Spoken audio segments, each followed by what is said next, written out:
Before watching the video, don't forget to subscribe to our channel by clicking the subscribe button below and clicking the bell icon to be notified whenever we publish a new video.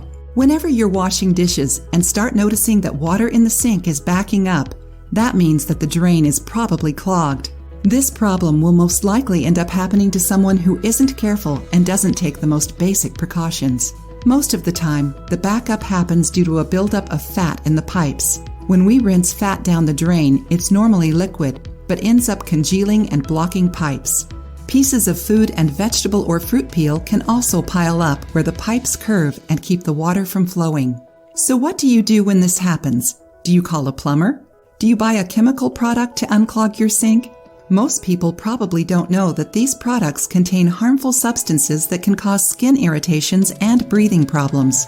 In today's video, we're going to show you a cheap, natural alternative to unclog your kitchen sink. All you need is hot water and salt. Pour half a cup of salt in your sink drain and wait for it to go down. Then boil 2 liters of water and turn off the stove as soon as the water starts bubbling.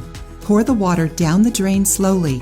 The hot water will melt the fat built up in the pipes. After the water you boiled has all gone down the drain, run some more hot water from the faucet just to make sure. The salt's scratchy texture will help remove any leftover fat. You can also substitute the salt for dish detergent. In this case, boil the water as you did before and mix in a few spoonfuls of detergent. Pour the soapy water down the drain just as before. The detergent will help dissolve any fat melted by the water, and your pipes will be as good as new.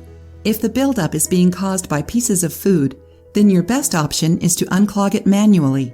Try that after pouring boiled water down the sink to remove any stray pieces of food. Do you have any other tips for unclogging sink drains? Tell us about them in the comments section. If you liked the video, give it a thumbs up and share it with your friends. For more recipes and tips, subscribe to the channel.